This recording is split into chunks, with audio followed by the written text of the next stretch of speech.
and welcome once more to AgriTalk, the podcast of the Sustainable Agriculture Network, SAN.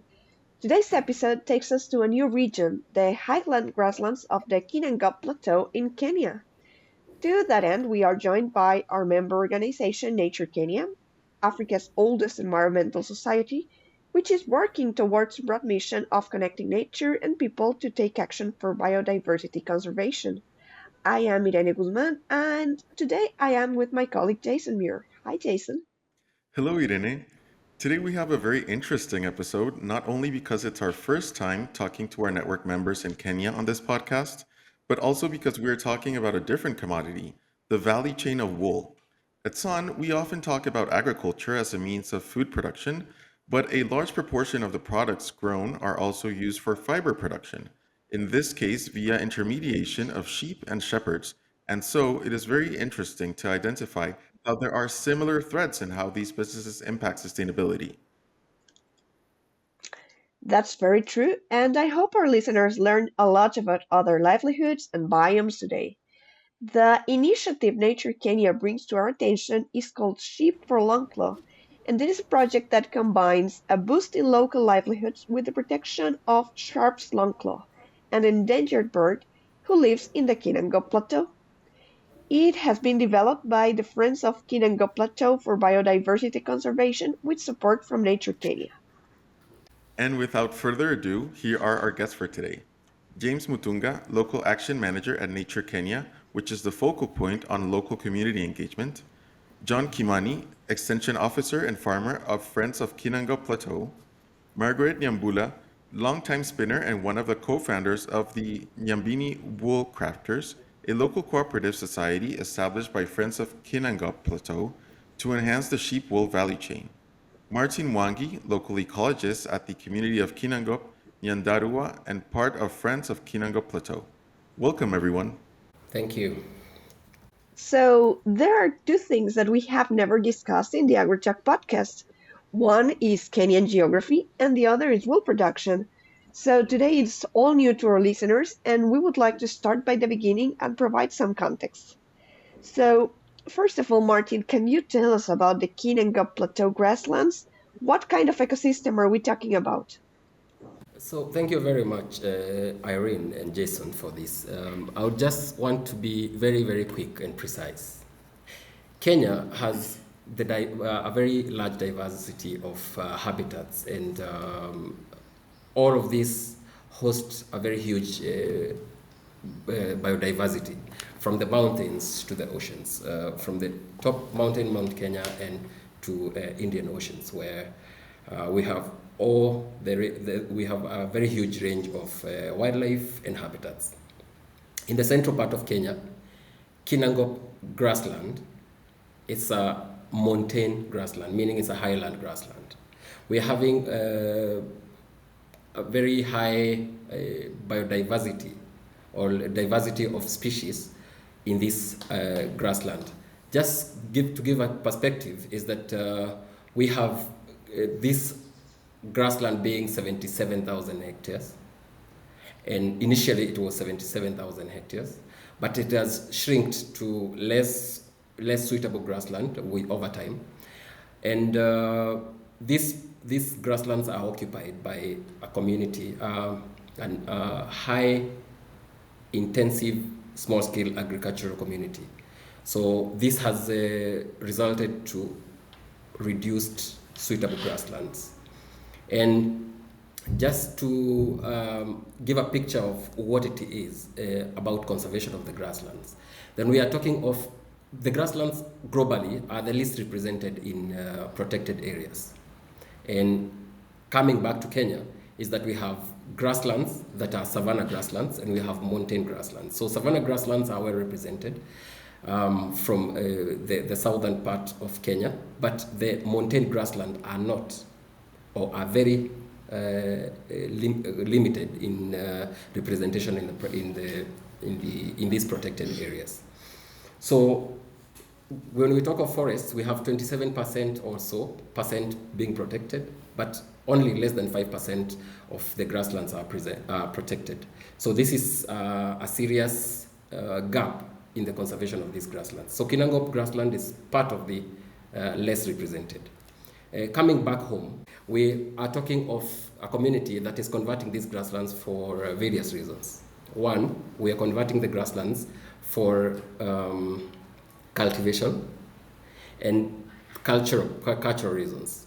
So the farmers from early 90s, the farmers were doing lots of livestock farming, and this livestock farming was way better in terms of conservation of the grasslands. So over the years, over the last 3 decades, we have seen serious conversion of these grasslands, and the conversion means that we are losing the grasslands, and also we are losing the biodiversity, the taxa. We have very threatened. This is a KBA. It's an important bird area. It's a key biodiversity area. So we have threatened birds. We have threatened snakes or reptiles, amphibians, and such. So one of the species through Nature Kenya we were able to identify being a threatened species is the Sharpe's longclaw. And through the support of Nature Kenya, the capacity of the locals, the Friends of Kinangop and all the other local participants has grown tremendously to understand and to monitor biodiversity. So at this point, we are able to carry out biodiversity monitoring and understand the status that we are in terms of birds, in terms of the other taxa. So as we speak now, the status, the grassland still continues to be converted, although at a slighter or at a lower rate, owing to our efforts convincing communities that this needs to stop and we have to conserve these grasslands. So we are using the different methodologies from income generating activities that are friendly to conservation, and applying art and creativity to do this. And all the efforts that we are doing, at least we can tell that the scale or the rate of conversion is going down.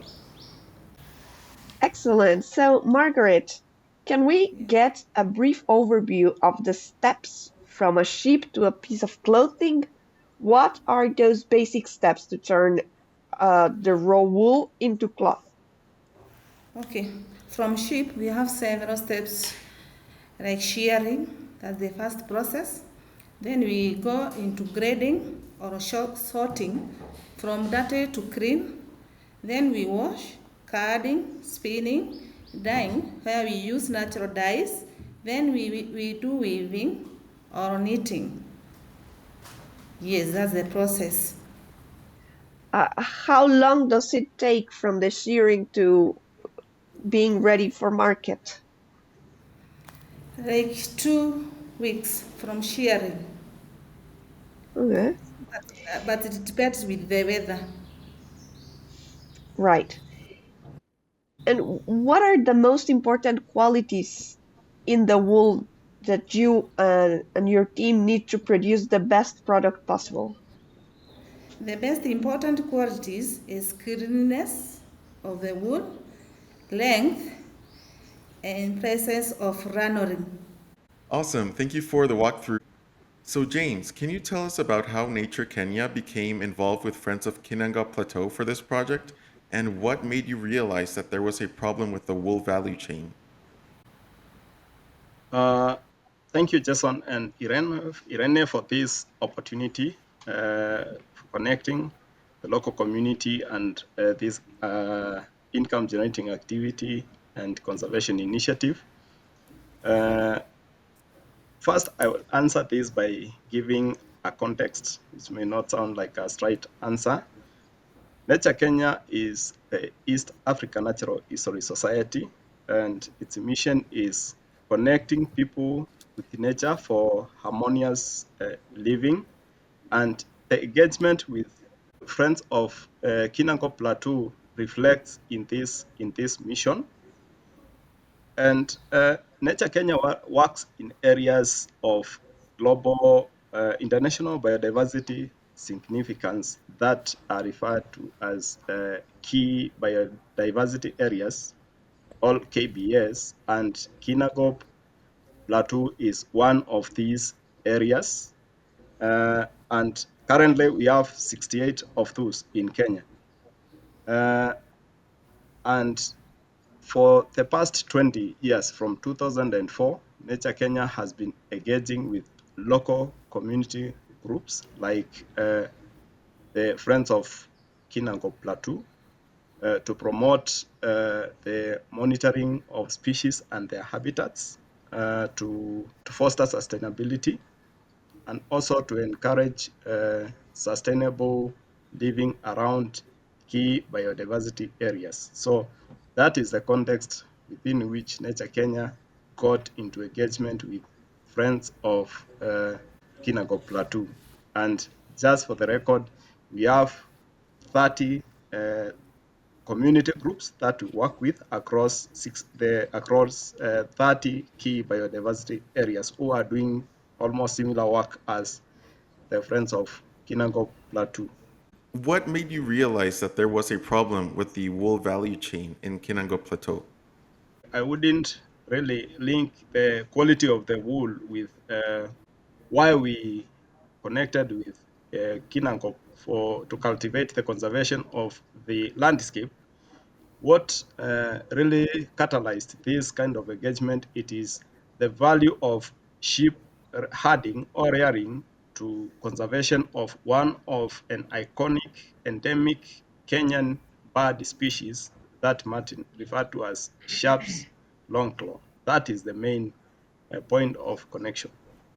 And how did you come to view the mixture of sheep herding and bird protection as a project? That's a very important question, Jason, for this context. Martin Mwangi of Friends of Kinangop first started by highlighting that Kinangop Plateau is a highland or montane grassland, very rare ecosystem actually in Kenya, and it is one of those important key biodiversity areas which does not have government protection. So and this ecosystem, alongside with other small patches near that landscape, is home to the Sharpe's longclaw, a bird species that is endemic to Kenya. You cannot find it anywhere else in the world. So that makes the highland grasslands very special. And uh, research, scientific research has shown that the Sharpe's longclaw thrives in short tussock type of grass, and that which is very important for nesting, roosting and foraging for these bird species, and livestock, particularly sheep, uh, is very critical in maintaining the height and the quality of grass that this bird prefers or thrives in. Martin, can you tell us a bit more about Sharpe's longclaw? Many of our listeners might not have seen this species before. And why is it important for the ecosystem that we're speaking about? Thank you very much. I'd want to start with where James stopped, that this is a highland species. We are talking of a grassland specialist. This is a bird species, a very small bird species. Actually, would be, I think, approximately 30 centimeter head to tail. And it's a yellowish bird that thrives in the grassland. The very conspicuous identifier will be a yellow streaked breast. This is quite different from other grassland birds, and that puts her to a very unique for bird lovers and all the other benefits around birds. So the bird has a range in Kinangop or central part of Kenya. This will be Kinangop grasslands and part of the Aberdare and Mount Kenya and Mau, Moro grasslands, and grasslands, some small grasslands in Timau. All of these sites are around the central part of Kenya. But most importantly is that this species would be extinct if we don't have montane grasslands. So if the grasslands are whole grasslands are converted, or we don't have a single patch of grassland, then we would have no Sharpe's longclaw, because it's not breeding in the farmlands, in the forest. Actually, it would be it's not occupying grasslands which are surrounded by forests, for example. So we're having a species here that is very sensitive to its habitat. As earlier said, then we have a suitable grassland for the species would be a short grassland with a certain percentage of tussock. Tussock would be the tall species of grass. So when we talk of the benefits of a bird, in Kinangop we have over 200 species, close to 200 species of birds. And if you think of it, then one individual species, especially the species that feeds on insects, would feed on several number of species, maybe 200, 500 or something per day, individual insects. If you multiply one individual times 1 year, that's a whole lot of a full bucket of insects. And if you multiply that with the number of species and with the population in Kinangop, then you will see the impact in terms of pest control around the Kinangop grasslands. This helps in ecological balance. And this reduces also the amount of pesticide that we are using to control pests in our agricultural land. So it's important to note that we are having a problem with agricultural chemicals flowing into our rivers, into Lake Naivasha, because Kinangop grassland is at the middle catchment of Lake Naivasha. So we have the Aberdare at the upper catchment, we have the Kinangop Plateau at the middle catchment, and we have Lake Naivasha at the lower catchment. So Kinangop Plateau, when this cultivation is happening here with lots of agrochemicals, then the drainage of these agrochemicals is into Lake Naivasha. All that chain with pollution of the waters along the line. So control of pests for us in Kinangop through the birds, the biocontrol of the birds, then we are having a huge impact into ensuring that we have good quality water into Lake Naivasha, which is supporting millions of livelihoods with flower farms around in the town Lake Naivasha. Many people are buying flowers from Lake Naivasha in Europe, in the US, and in China, all across the globe, all from Lake Naivasha. So ensuring that we have clean water in Lake Naivasha from Kinangop is very important for us here in Kenya and globally. And it is often a series of challenges seeing this other type of landscape and mobilizing public interest towards its recovery of grasslands. For example, we were recently discussing in another episode how the European Union Deforestation Regulation, or EUDR, might have the side effect of pushing the damage from the forest onto other biomes like a grassland, for example. Have you accompanied this with any awareness-raising initiatives to promote appreciation of grasslands? Yes, I would start with saying that, as I initially put it, that grasslands are least represented in protected areas. And this is the same context that is being pushed globally. So that when we talk of climate change or carbon sinking or all aspects surrounding conservation, then grasslands are not looked at as part of the problem solution. So here we are looking at a grassland that has its benefit. And the benefit captured here will be, one, these grasslands are privately owned, and conservation of a private land or a private farm or a private grassland will be determined by how much you can earn from this grassland. Remember, I said the Kinangop grassland is owned by small-scale farmers.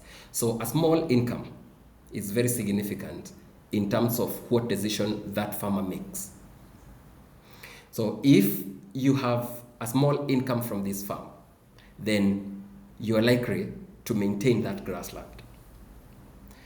One of the things that we are doing is promotion of sheep farming in a way that is sustainable, that ensures the grassland remain, and in a way that ensures that livestock production is optimal, producing more income for this farmer, and this will make sure that the farmer has an income, and also we have biodiversity benefit from the same grasslands.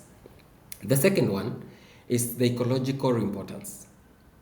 When we look at the soil erosion, for example, we are having a grassland that is, if well conserved, then soil erosion comes in.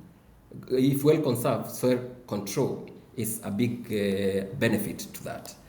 This helps us to ensure that our rivers, as I earlier put it, are well conserved, and the farmlands is not eroded. Being a carbon sink, water regulation where we have rainfalls and the water drains for a very long time after the rainfalls. Then the other one would be habitat for the endemic species. So we have species like Mutunga said, the key threatened species like the Sharpe's Longclaw. We have great-crowned crane breeding and being hosted in these grasslands. We have array of other endemic species, and also we are having species that are migrants, species coming from Europe to Africa, and these are, we have spots where they're resting, and if the habitat is destroyed, then this would be very problematic for migrant bird species. Then the last one would be the other benefits to education, like we're having the younger generation who are at school. They want to learn about grasslands. Then they come, they would get all this information around what is to be done about grasslands, what is these benefits around grasslands. Then we would want to say that tourism also is part of this, and many people are coming in for the grassland biodiversity and the grasslands themselves, the species around it. That's very interesting, and along with the conservation of the grasslands and the birds that inhabit them, this project has a very strong focus on improving livelihoods, because we not only need to produce the wool, but we also need to make sure it reaches a market. James, can you talk to us a bit about how encouraging this traditional open field sheep grazing can improve the resulting wool? The natural way of herding the sheep in open grasslands is harmonious with the way of life of the people, so they find it easy. It is not very costly in terms of production. So when people just let their animals, their sheep, graze in the open fields, the cost of production of the wool first is lowered, because they don't need to buy animal feed and such like things. Can you discuss how have you, as supporters of the project, have helped in finding buyers for this wool? Networking. You remember, this is a community-based organization. First, we helped in starting up the enterprise, so that then the community can appreciate that an income can come from just letting the grass be, conserving the species. Then out of that, also through small fundraising support from other stakeholders, there was we were able to work with the community group to establish the spinning, the production site, and also to build their capacity, including marketing of their products. And the first point of them exhibiting their products is at Nature Kenya offices here. We have a shop where they put their products and people are able to see them here. They're able to buy. Nature Kenya is a membership organization, society. So we usually hold annual general meetings. During such times, they become like exhibition periods. Also, a group is able to exhibit their products. We support the group to exhibit their products during the national agricultural shows. Like very soon, we'll be having the Nairobi agricultural show.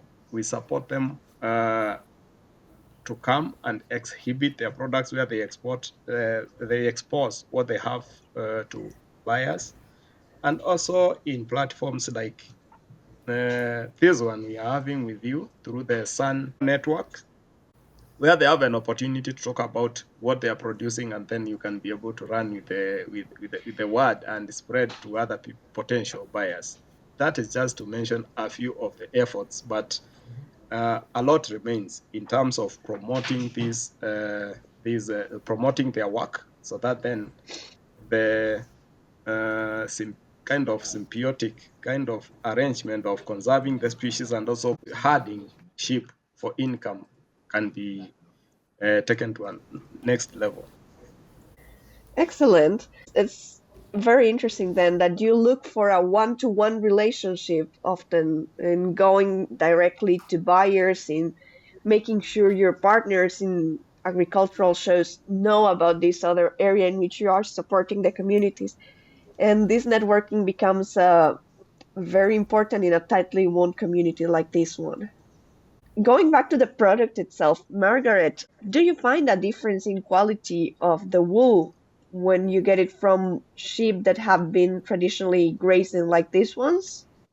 Yes, the quality of the wool we get from this grazing method is of high and good quality.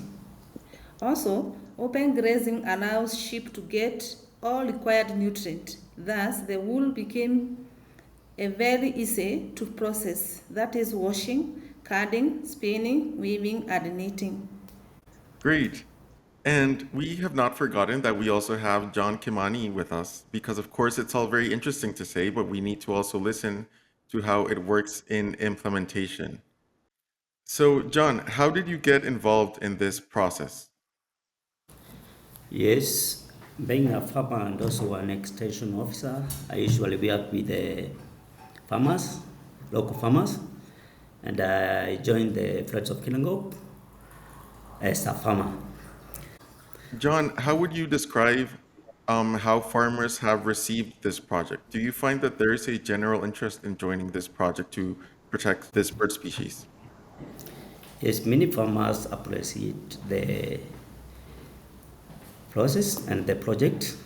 They usually do the open grazing, which is cost effective, and this is due to the expansion of the grassland, availability of the grasslands, which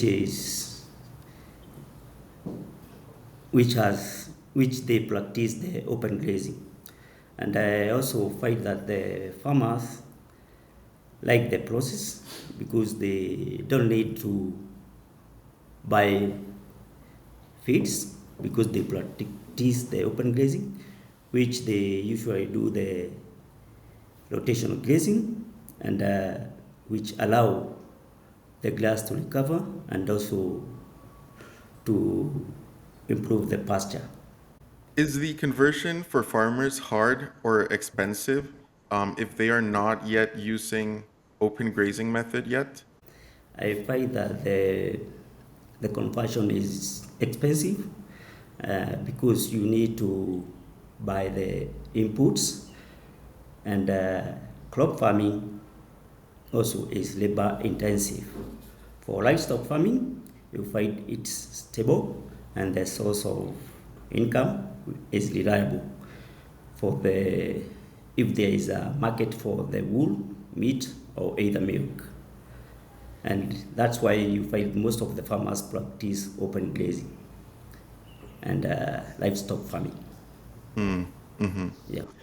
And what aspects do farmers have to consider or change in farm management so that they can arrive to this style of open field grazing?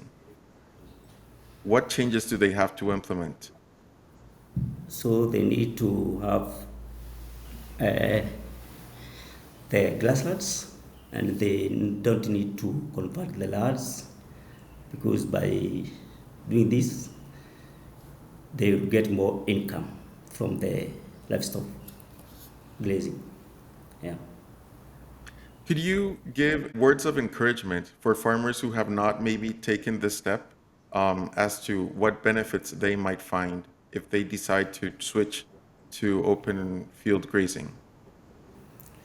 I would encourage them to practice open grazing, and because it has benefit to both they get the income and also to the biodiversity.